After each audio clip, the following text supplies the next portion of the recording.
next item is consent agenda. I need a motion to approve the consent agenda, which includes the minutes, list of bills and treasurer's report, and somebody would like to have them separate. Separate. Great. You need a motion to approve the minutes. I'll make a motion. Second. Any discussion? Mr. Skorzinski? Aye. Mr. Lucas? Aye. Mrs. Allen? Aye. Mr. Murr? Aye. Mr. Cronin? Aye. Mr. Jennings? Aye. Mr. Sitores? Aye. Motion carried. Next is approval of the list of bills. I need a motion to approve the list of bills. So moved. Second. Discussion? Yes, Go ahead. I was going through them, and I know we had discussions on the copiers, consolidated, because we had approximately $3,192 a copy of this. And I think we can average every month.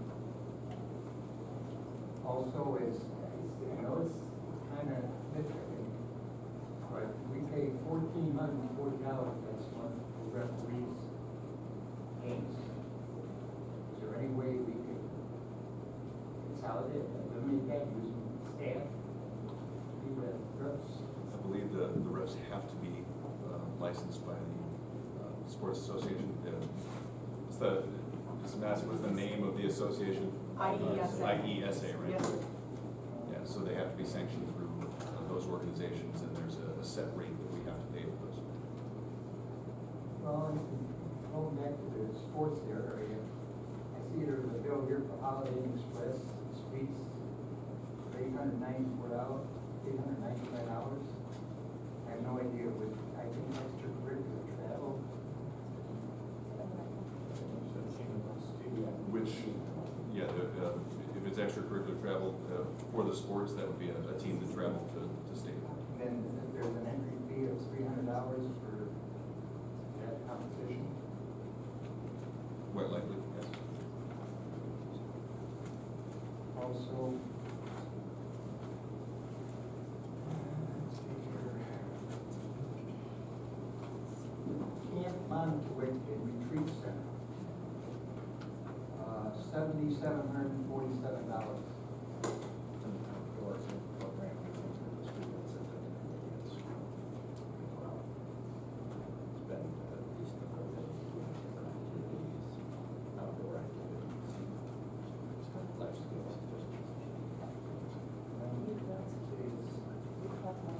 It's kind of expensive.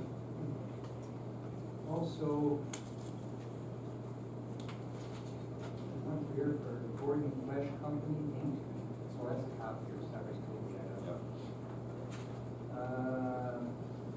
Group Alternatives, Inc., Tort Immunity, 5250. That is our health insurance broker. Premium for insurance. No, that's not the premium, that's the cost for the broker services. They negotiate with all of our insurance carriers to get the lowest possible rate. They come and attend our insurance committees, give us updates on Affordable Care Act compliance regulation. Okay. I know we're involved with Columbia County Special Ed. It's $136,711 that like tuition pay. Yes, that is, the 134,000 is the tuition for all of our outplaced students. Well, there's another one for tort, $6,548. Hodges and Lonzie. Just the YZ is our attorneys. What they do for that? That would have been a large collection of bills, anywhere from consulting on personnel issues, helping us respond to certain FOIA requests, or responding to, I'm trying to think of the most recent stuff, student discipline matters. Okay, then there's another one here, Kansas County Special Ed Cooperative. That's another one for tuition. That's $15,000. Yes, sometimes Grundy doesn't have all the appropriate placements for some of our students, so that's another special ed co-op that would have handled a specific student need. Are we reimbursed by the state for uncle for any of those expenses? Yes, Yes, there is, well, we get federal dollars for special education services through the Individuals with Disabilities Education Act, IDEA. We also get, from the state, we get reimbursed for special education personnel or private facilities. So when we have a residential placement or an outplacement, when costs exceed a certain amount, we do get reimbursed for that. There is also reimbursement for just extraordinary services. So anytime what we have to incur on behalf of a special needs student exceeds, I believe it's 2.5 times our normal per capita, we get reimbursed for that as well. So it isn't crazy, we do get some of that money back. Yes. Yes, we do.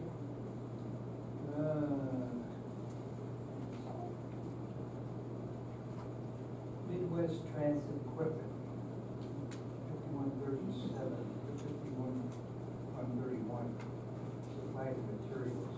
That is busing? That's mostly, yeah, that's where we have purchased buses from in the past, so this is likely getting supplies for repair.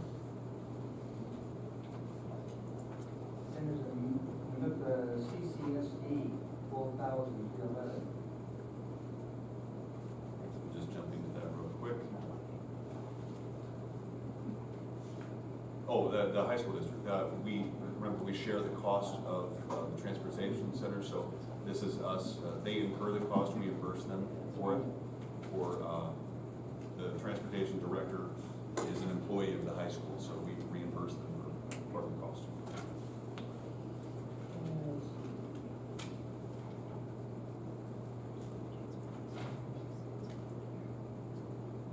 School specialty,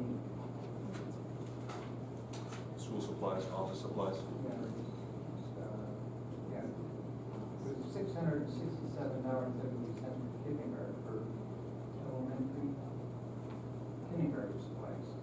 Is that in addition to what we already, something we needed, things going up? Well, and we added additional kindergarten material after we started the school year. Yeah, there's another one at 4,460, 4,446.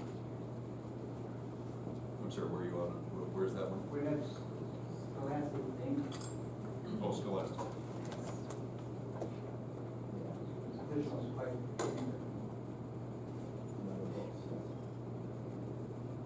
Scholastic Inc. is oftentimes books or reading materials. And then there's one here for Simplex Fresnel, contract, subcontract, 2253.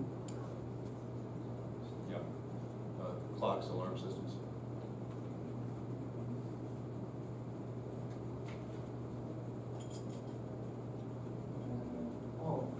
SDR Partners, architect, engineer, 4555. When are we in the process of building? It's another payment on the life safety report that they've been compiling. It was just the next phase of the payment for completing that report.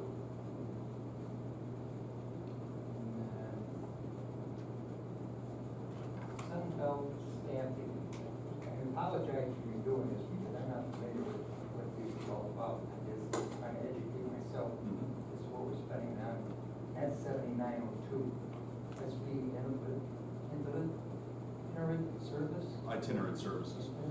So in occasions where we cannot find the right type of personnel to provide certain services in special needs areas, we find that we have to go to a staffing service that specializes in bringing in psychologists or the like.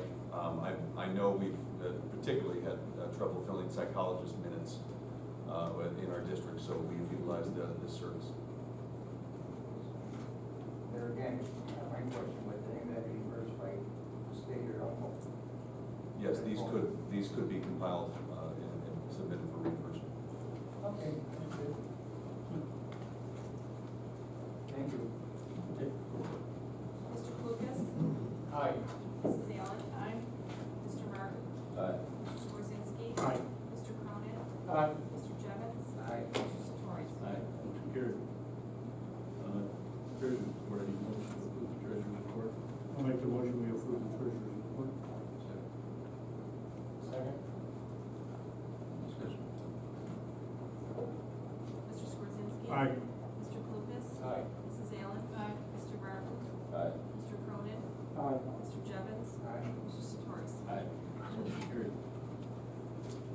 You'll notice that there's a new section on the agenda.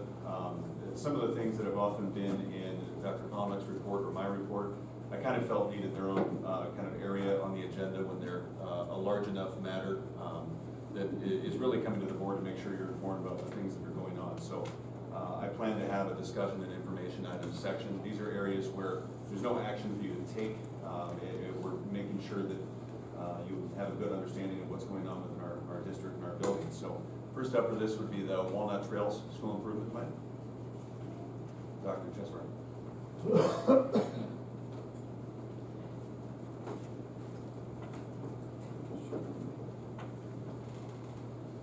If you feel like we've added a table that people feel like sitting instead of standing, so you choose whatever's most comfortable. Give it a shot. You're not gonna preach to us. No.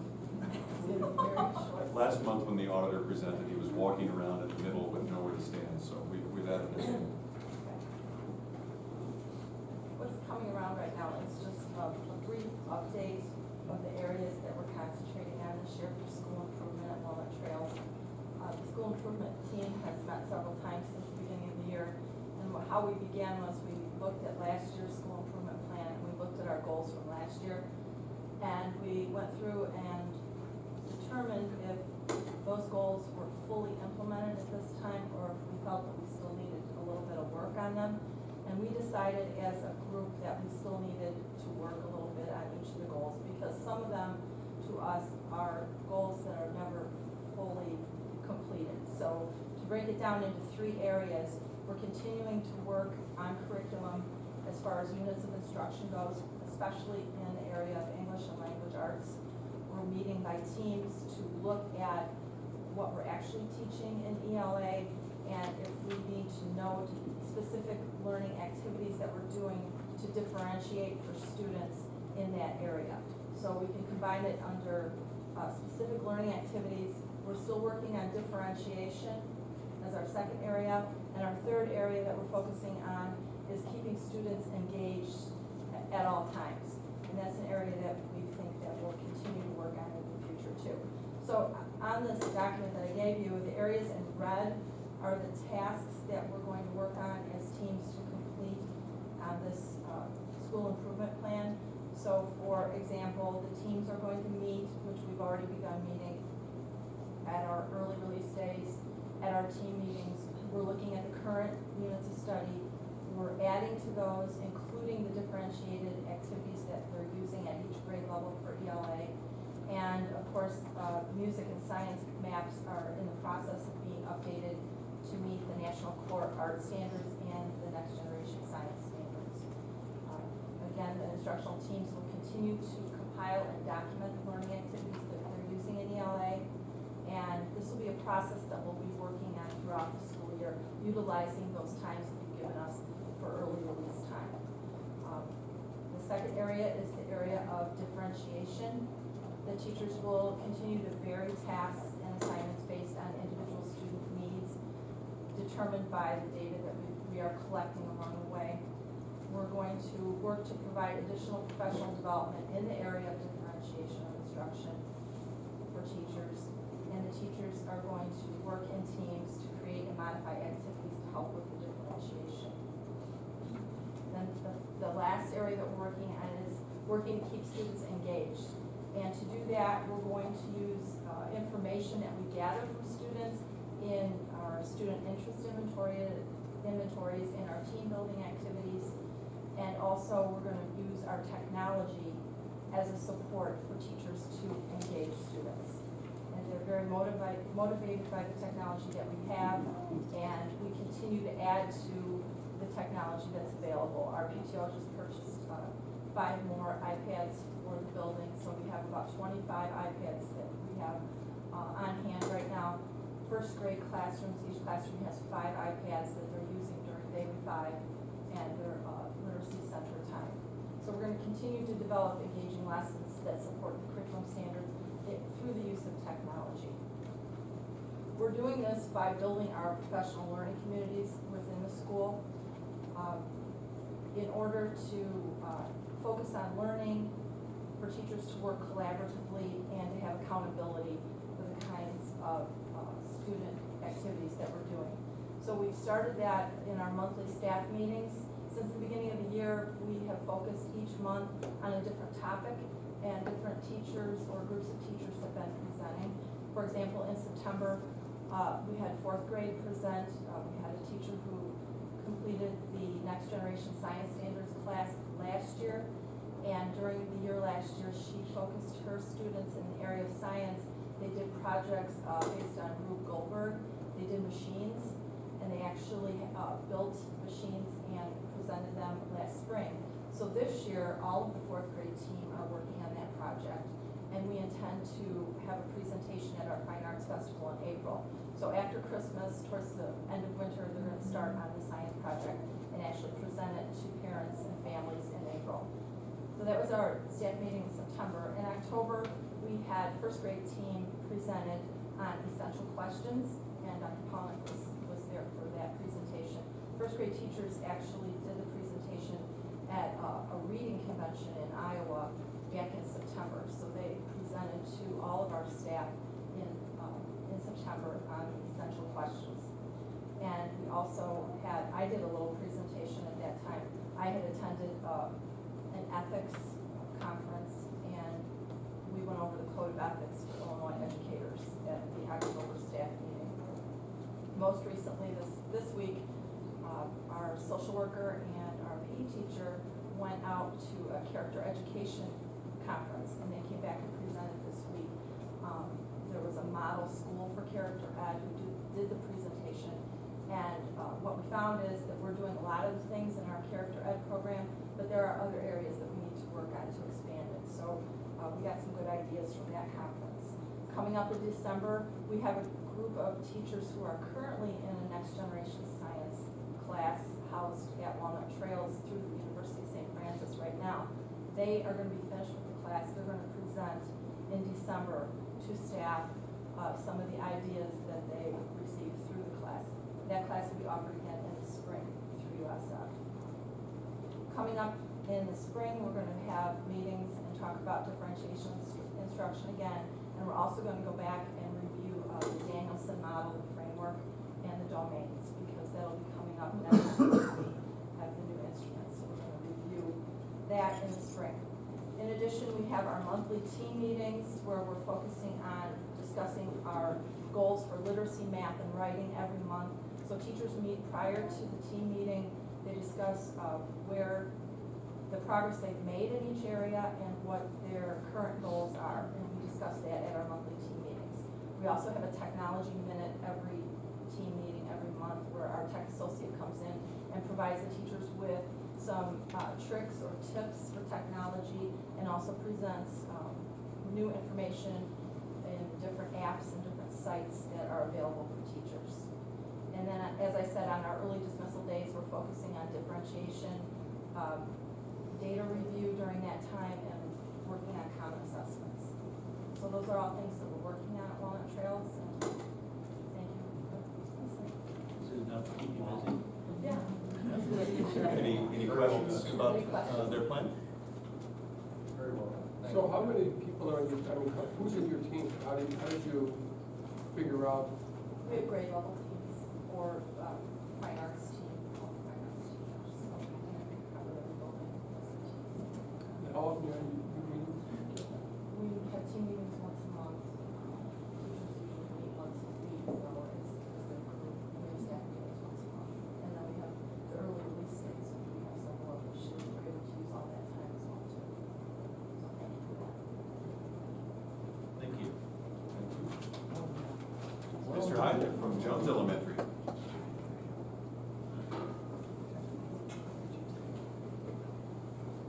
Good evening, everyone. Thanks for letting us present. Mine will be quite a bit shorter than that. I know that you guys also have a plan, so I apologize I didn't make copies for everyone. But I want to talk about, you're going to hear a lot of common themes between the buildings. And also, this is Chesrick and myself collaborate a lot along with the other principals about things that we're doing in our building. We are also going to be focusing on the same, pretty much the same areas we were doing last year. It's an area that we know that we're gonna continue to work at for student engagement. It's almost impossible to get every child engaged for every minute, but that's gonna be our goal. We'll keep working at that. And through that, the way we're going to be doing that with differentiated lessons. We obviously know if we're meeting kids at their levels, they're gonna be more engaged in what they're doing, versus if it's over the top of their head or well below their head, they're not gonna be engaged. It's gonna get them off task. So that's what we're gonna continue to do, is work on differentiation within our building. We do that through many different ways. We've had the same thing. We've had presentations by our teachers at each of our staff meetings. They talk about lessons that they are doing, telling other teachers about that. A lot of times the teachers talk about collaboration, being able to see what other teachers are doing is very difficult because they're in their classrooms doing their own thing. And teachers a lot of times don't want to toot their own horn. They're doing a lot of neat things that other teachers don't get to see. So the only way we can do that is get them to present at these staff meetings, team meetings, to get out, and then shorten days for teacher development. We're also doing this through, we've started the same thing. We have team meeting sheets that the teachers are working weekly. They meet during their plan time. They talk about lessons that's going on. They talk about the curriculum, any areas they're struggling with. They kind of collaborate with one another, like that's the reason we have common plan time, so that they can do these type of things and give them that opportunity. Common plan time was within the same grade level, but we still work at finding the times to have different grade levels meet and talk, which we do again at the staff development days, that we have shortened days of our building. Other areas of technology is also involved. The teachers continue to present on lessons. They do those at staff meetings. Same thing, Mr. Reedy at our building, our tech associate, he gives some tech minutes at each staff meeting. He's been giving them at team meetings as well, kind of little pointers, things for teachers to be able to shortcut their way through some things that sometimes they find very cumbersome. We have, the reason they're doing the team weekly sheets is that what we're going to do is we're going to focus on that at our big team meeting. Each month we meet with the teachers as a grade level to discuss what's going on at the grade level, some lessons that they're doing, and then we kind of pick from there the lessons that we see in there and ask them to present that at one of the staff meetings that they're kind of excited about to show. Another area where we've moved to now to help with that, and we talked about being able to get to see each other teach, we're starting some peer observations. We're going to put up a sign-up sheet in our lounge.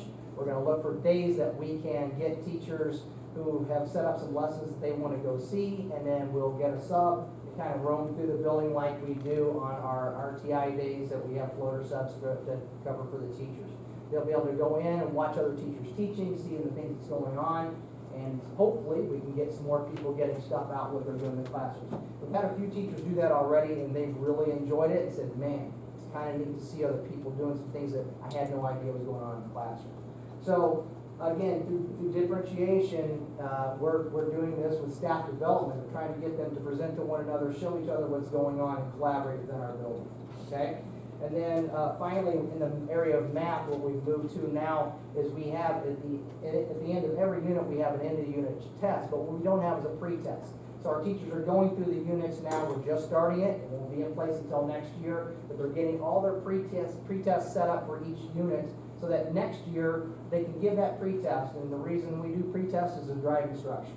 So when they can see what the child's at already, they know kind of grouping wise that they're doing, where they're going to need to help kids in certain areas for that unit. And again, it's flexible grouping because all kids are in different areas at different times. Okay? So we're going to be collecting that information. They're reporting back each month to me where they're at on these pre-tests. And we'll have that done hopefully by the end of this year.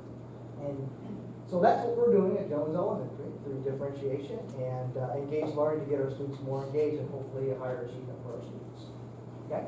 Any questions? So do you share best practices with Mrs. Cheswick with Walnut Trails as far as? You know, when we hear, when we got to do things in our building that's going on, just like our teachers we're trying to get to do, when we talk, I said, man, hey, this is pretty cool, and they look into it, we do our best to do that, yes. Yeah. Good question. Three tests that you're developing in every subject area, or you? Right now, we're focused on math. And then reading's a little different because they're doing a few different things in there, but we'll find ways to do that as well, because, again, we talk about it all the time. Teachers, they use the pre-assessment to understand where the kid's at before they start the unit, and then see where they end up at the end as well. There's a lot of research that supports the notion that the best type of professional development is job embedded professional development. So the fact that you're devoting resources to getting your teachers during the day watching teaching to get better is, you should be commended. Well done. Workshops too, they're presenting on their workshops as well, so thank you very much. Thank you.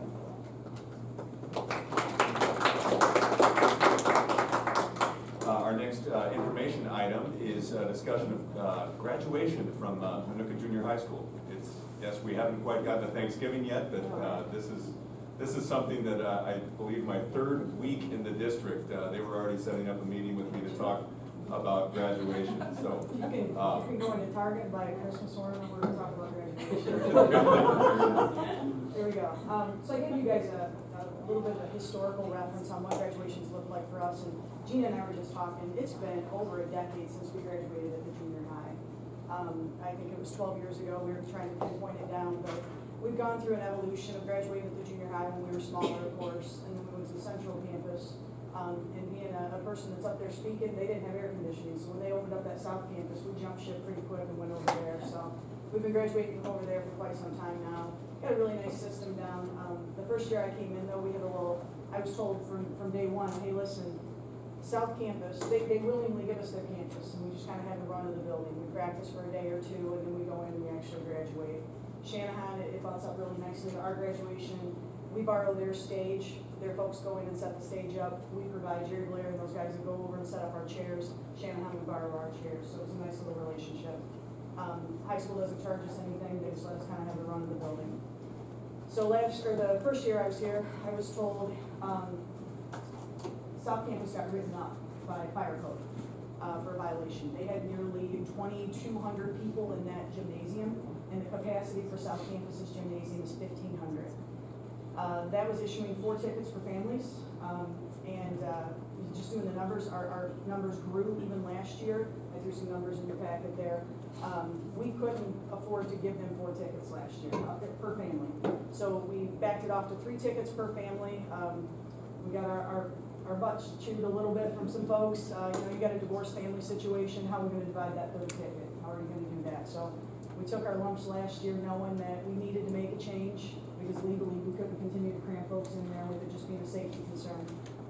But of course, as we're planning last year's, we're even thinking the class coming up is bigger than the one we've got currently, so what are we gonna do? So that's why we hit Dr. Mon in week 1, if you will, when he's on the job. So here's, we've done some analysis. I've gone over and spoken with the high school, and quite frankly, I've presented to you guys what we feel is our best solution at this point in time. And just to give you you might be thinking, is there any other facility in the area that's big enough to do a service better than what the South Campus does?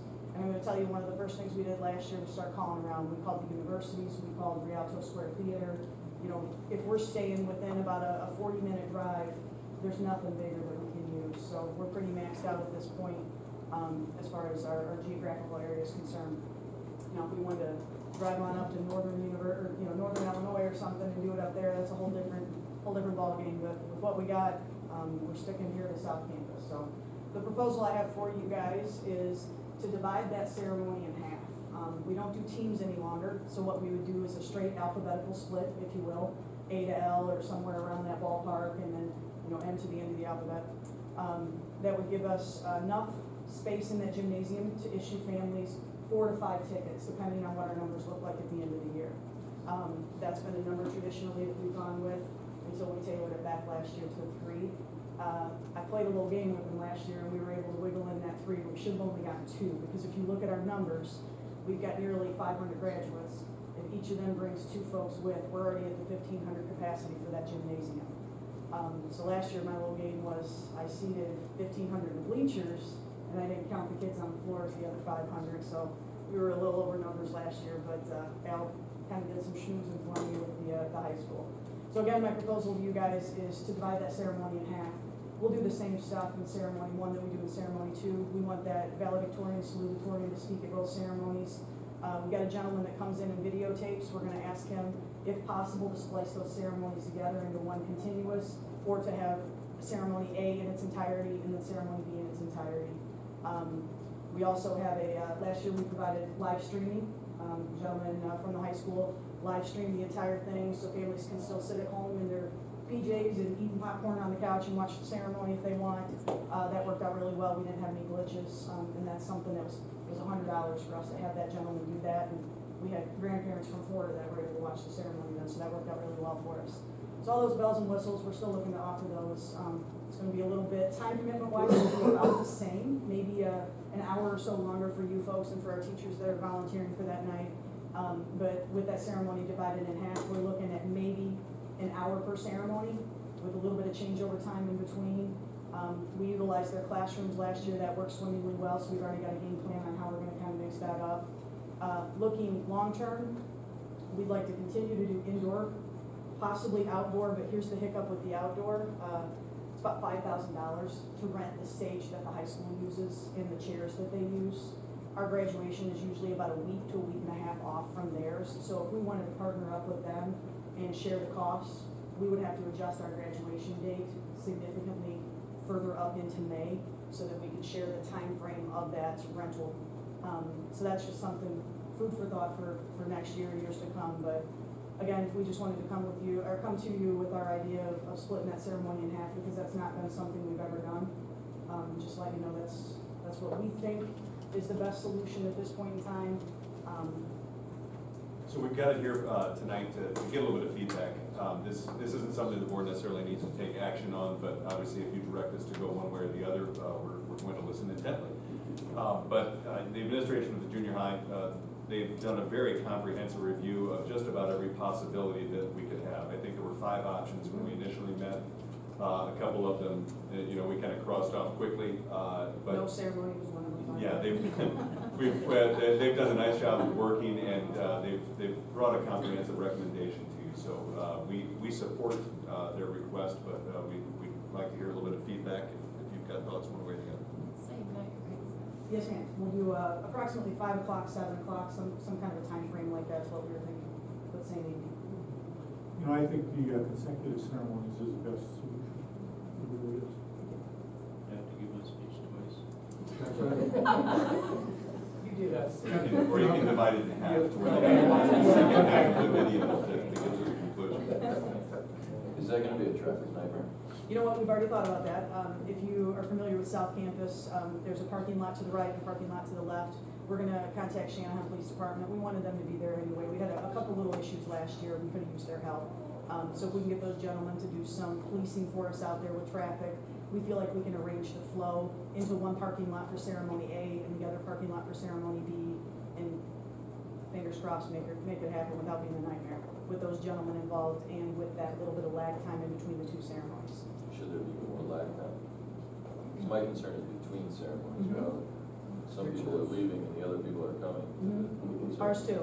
Like in the packet, I said 5 and 7 tentatively, not really knowing. We want to talk with the Shanahan Police Department, see what their recommendation is really.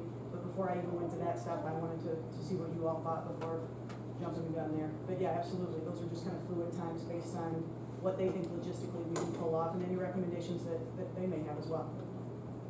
There's enough parking in either parking lot. I don't want. It's all right, you walk a mile to and from school. Wow. Great job. Great. Good. Well done. Thank you. Appreciate that. I need a motion to approve the Grundy County preschool program. So moved. Second. Discussion. Mr. Martin? Aye. Mrs. Allen? Aye. Mr. Lucas? Aye. Mr. Swarsky? Aye. Mr. Cronin? Aye. Mr. Jevons? Aye. Mr. Satori? Aye, motion carried. Action items. Got 2 resignations, and a motion to approve those resignations. I'll make the motion that we approve both resignations. Second. Mr. Swarsky? Aye. Mr. Martin? Aye. Mrs. Allen? Aye. Mr. Lucas? Aye. Mr. Cronin? Aye. Mr. Jevons? Aye. Mr. Satori? Aye, motion carried. We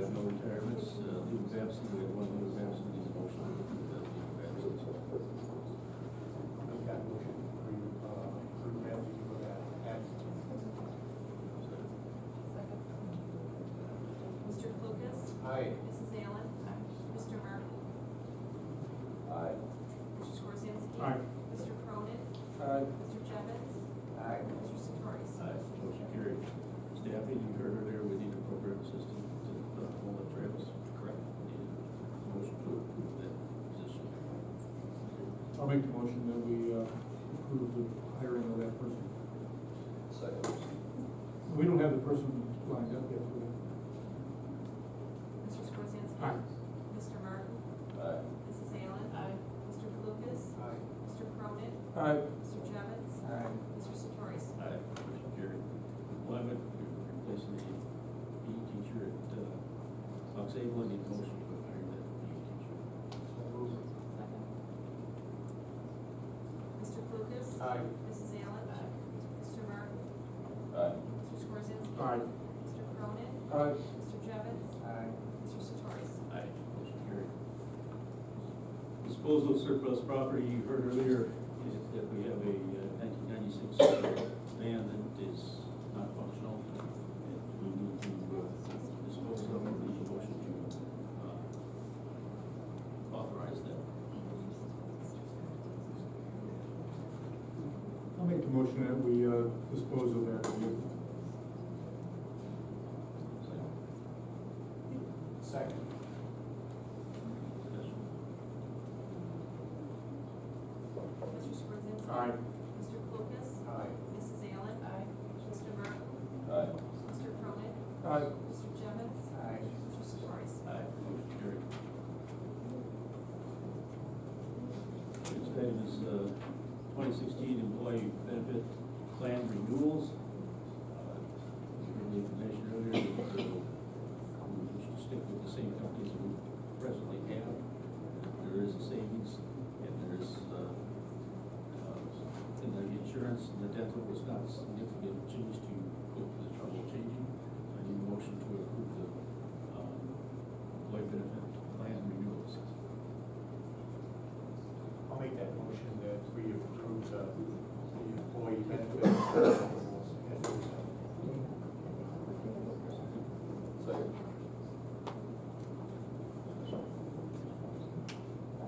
Mr. Lucas? Aye. Mr. Martin? Aye. Mrs. Allen? Mr. Skorzinski? Aye. Mr. Cronin? Aye. Mr. Jevons? Aye.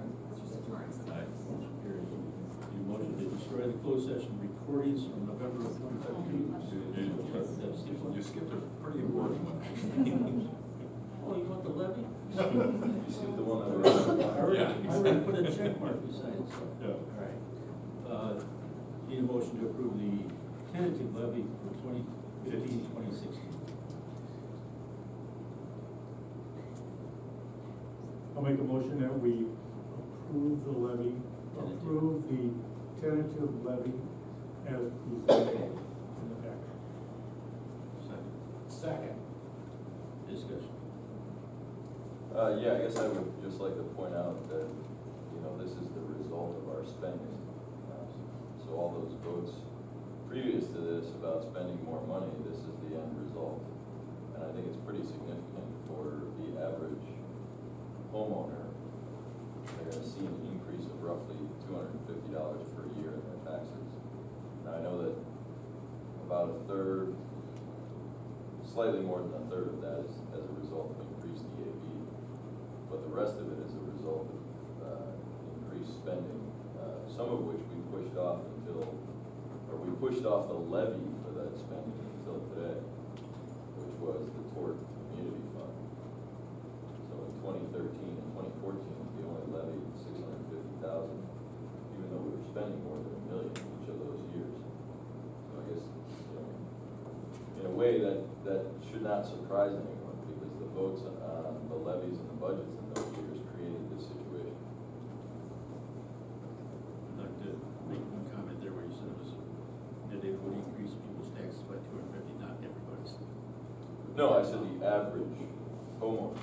So, well, assuming that the average value of a home is $200,000 in our district, which I don't, is that the average? That was the figure the finance committee, said, why don't you, we weren't claiming that's the average, we were just trying to have a some type of home that could easily be multiplied into what somebody else's home is. So if someone owns a home that's valued at $200,000, they're gonna see a tax increase in the middle scenario of $250.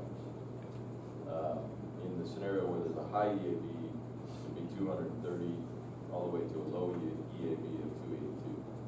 To me, that's a pretty significant increase. In the middle scenario, 13% increase in the taxes. Now again, about 5 or 6% of that is just the increased EAV.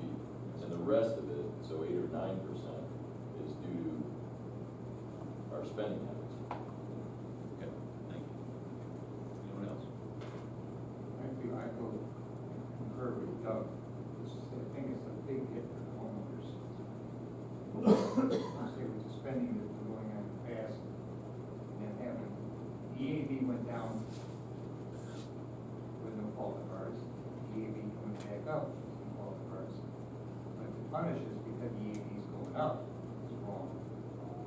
And I don't concur with that we should be hitting the people because they're having a hard time out there right now. And like I say, I made the comment that for the two widowers who had to lose their houses because they couldn't afford to pay taxes because their spouse passed away and they're living on one social security. And that ain't going away. Our money's coming in, but theirs is going out. They don't have the money to make people. So, see, I know, like I say, I'm thinking that, just beat the drum again, but taxpayers have to consider a lot on this. I don't feel this is right. I know we have problems, but it wasn't our problem, it was for us. Well, I guess the point that I was making, and maybe this is towards that, is that every time we take one of those budget votes, or a vote to spend money, this is the end result of that. Right? So the decision to make those spending votes creates the necessity to do this. If we hadn't approved all of the spending, then we wouldn't need to levy this money. So I guess, the past is the past, and in the future, when we look at budget votes, I just hope that we keep this in mind, the ultimate impact on the taxpayer. It is also a result of maintaining our tax rate over a period of time that we did not increase it, or we might have alleviated some of that too. Well, that's true, and so, right, this is, in effect, is the day to pay the piper by spending more than we took in the past and choosing not to levy that amount. Now we're levying more in order to raise that deficit. Now, we could have made another decision in the past, which was not to spend all that money. But we made a decision to spend the money and keep the tax rate low, which brings us to today, which is why there's a deficit for immunity fund that eventually was going to need to be made up. And the decision to spend that money in the past was a result of the need that was decided by the board that we needed those items that we spent it on. Well, whether it was need or want, I mean, that's the argument. That's the argument we had back then. Yes. This is a classic example where we should not rely on real estate taxes. Yes, for the I agree with schools. that. We've got to work somehow to alleviate that, because it's unfair, totally unfair. Basically, the way to raise revenue for schools. We have public schools, but they're not publicly funded. Bottom line. And you're right, I'd like to see more on the sales tax, and we have a 1% sales tax that we should be discussing at some point too. I hope so, because that's what I'm going down to the thing this weekend to see if I can hook up with somebody on how to work that. Anyone You else? reach get some of that money too. We need it. But we operate this district on one of the lowest per pupil operating costs in the state. One of the lowest, 25%. And we do the best bang for our townships, our school districts that we can. We spend less than most in the area. So, I mean, to get caught up in to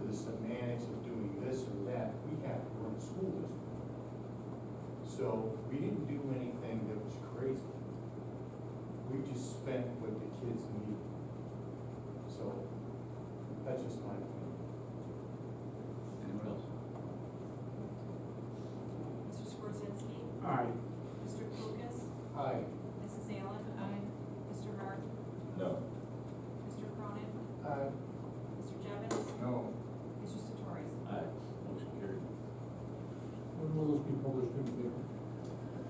We will send it to the paper tomorrow, and then I believe they have to publish it not more than 14 or not less than 10. There's some little window that they have to get it, but then they know exactly when the Word document is ready to go. And Chris, to clarify, this is just to post it. This isn't, we're not voting to do the levy. Exactly, and, you know, it should be noted too, that part of the recommended motion for that, and perhaps you might want to take another vote just to make it clear, was to set the date and time of the public hearing on the levy for December 16th at 6:45. Because we are asking for more than a 5% increase, truth in taxation applies, as was listed in your report, so we will need to hold a public hearing on the proposed increase in conjunction with the next board meeting. So you want a motion to vote? It would be good to at least take a motion to set the date and time of the public hearing at 6:45 PM on December 16th. I want to make sure I've got that date right, yeah. That needs a motion to that, but I'll make that motion also, because it goes along with the other motion. That the meeting to ratify this and to Not bring quite, it it's to the a public public's hearing. attention Yeah. is on December the 19th? 16th. 16th at 6:45. Where will that be, Chris? Right here. It's our next board meeting. Yeah, That's it's, our next program. okay, is there a it's second? just like the budget hearing as well. Is there a second? Second. Mr. Skorzinski? Aye. Mr. Lucas? Mrs. Allen? Aye. Mr. Martin? Let me just clarify one thing, this motion is just to set the date, right? Yes. Yes. That's all it is. Aye. Mr. Cronin? Aye. Mr. Jevons? Aye. Mr. Satori? Aye. Motion carried. Now, motion to destroy the closed session recordings from November of 2013. So moved. Second? Second.